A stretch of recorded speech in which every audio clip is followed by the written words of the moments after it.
చెప్తున్నారంట, ఏం కాదు విప్పు జారీ చేస్తే కూడా ఏం కాదు. టీడీపీ వాళ్ళు చాలా ధైర్యం నింపుతున్నారంట. ఏమి ఎక్కడ ప్రభుత్వం ఉంది అవసరమైతే టీడీపీ వాళ్ళది కాబట్టి లేనిపోని కల్లిబిల్లి మాటలు చెప్తున్నారు.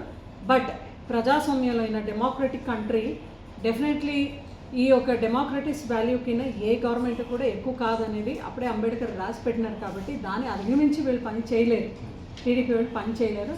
డెఫినెట్గా రేపు జరగబోయే ఎలక్షన్స్లో మనము ఏదైతే విప్పు జారీ చేస్తున్నామో ఇట్ ఈస్ చాలా స్ట్రిక్ట్గా చెప్పి కూడా జారీ చేసినాం. అండ్ ఎవరైతే దాన్ని క్రాస్ చేసే ప్రయత్నం చేసినా కూడా వాళ్ళు పార్టీ నుంచి సస్పెండ్ అవుతారు, ప్లస్ మళ్ళా వాళ్ళు కౌన్సిలర్ పదవిని కూడా కోల్పోతారు. నిన్న కూడా కేరళ హైకోర్టులో కూడా చూసినాము. కేరళ హైకోర్టు కూడా ఒక నిర్దిష్టమైన ఒక స్టేట్మెంట్ అండ్ జడ్జ్మెంట్ కూడా ఇచ్చినారు. ఎక్కడైనా ఇట్లా పార్టీ ఫిరాయింపులు చేసిన వాళ్ళకి కూడా it will not be considered, వాళ్ళ ఓటు కూడా చెల్లదు అని కూడా కేరళ హైకోర్టు కూడా ఇచ్చిన సందర్భం కూడా మనం చూడవచ్చు. ఇక్కడ ఉంది. మీరు కూడా విలేకర్స్ అందరూ కూడా దయచేసి ఆఫ్టర్ దిస్ ప్రెస్ మీట్ మీరు తీసుకొని చూడండి. మన పార్టీ పైన, మన సింబల్ పైన, జగన్మోహన్ రెడ్డి గారి పేరు పైన గెలిచిన వాళ్ళు, ఫ్యాన్ గుర్తు పైన గెలిచిన వాళ్ళు ఖచ్చితంగా మనకే ఓటు వేయాల్సింది. దాన్ని టీడీపీ వాళ్ళు పోయి అడగడం కూడా చాలా షేమ్ఫుల్, చేయకూడదు.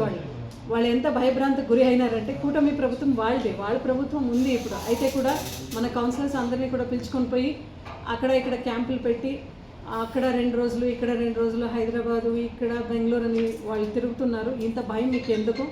బాలకృష్ణ గారు ఇక్కడ మీరు ఎమ్మెల్యేగా ఉన్నారు, మీరంటే చాలా గౌరవం అందరికీ కూడా. అయితే మీ యొక్క స్టేటస్ కించపరిచే విధంగా టీడీపీ నాయకులు ఇక్కడ మన వైఎస్ఆర్సీపీ పార్టీ పైన గెలిచిన కౌన్సిలర్స్ అందరికీ కూడా ఫోన్ చేసి భయభ్రాంతికి గురి చేసి భయం పెట్టి మీరు మాకు రేపు ఓటు వేయకపోతే మిమ్మల్ని అది చేస్తాము, ఇది చేస్తాము, ఇబ్బంది పెడతామని చేయడం నిజంగా చాలా చాలా వెరీ రాంగ్. అది it is not in a democratic వే. దయచేసి మీరు దీన్ని డెమోక్రటిక్ వేగా జరపాలి అని నేను కోరుతున్నాను ఈరోజు కూటమి ప్రభుత్వాన్ని. అదేవిధంగా ధర్మానికి అధర్మానికి జరగబోయే రేపు ఆ యుద్ధంలో ఖచ్చితంగా ధర్మమే జయిస్తుంది, ధర్మమే జయించాలని మేము కోరుకుంటున్నాం. ఎందుకంటే మన పార్టీకు జగన్మోహన్ రెడ్డి గారే అసెట్, ఆయన ఇచ్చిన సంక్షేమ పథకాలే మనకు ఒక అసెట్.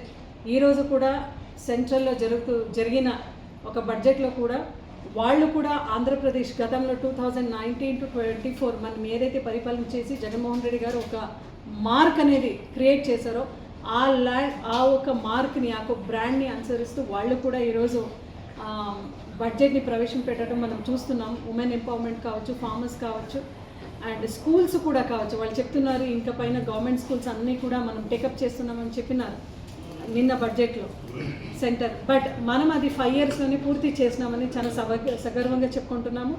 రైతుకు కూడా ఆదుకుంటామని చెప్తున్నారు ఇంకా ఎక్కువ సంక్షేమ పథకాలతో. అది జగన్మోహన్ రెడ్డి గారు అప్పుడే ఆ ట్రేడ్ మార్క్ని కంప్లీట్ చేశారు.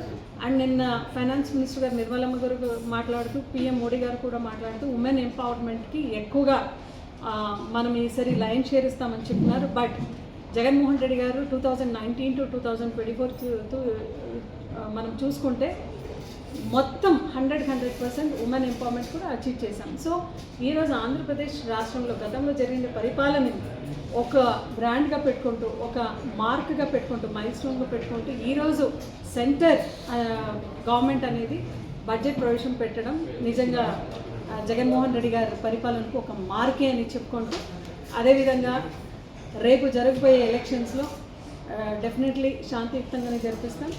విప్ అనేది జారీ చేసుకుంటాం. అండ్ విలేకరులు అందరూ కూడా ఈ ఒక మనం ఏదైతే మాట్లాడామో ధర్మానికి అధర్మానికి జరగబోయే యుద్ధంలో మీరు కూడా మీ పేపర్స్ ద్వారా, ఛానల్ ద్వారా ప్రజలందరికీ కూడా తెలియచేయాలి. అదే కూటమి ప్రభుత్వానికి తెలియచేయాలి అని కోరుకుంటున్నాం.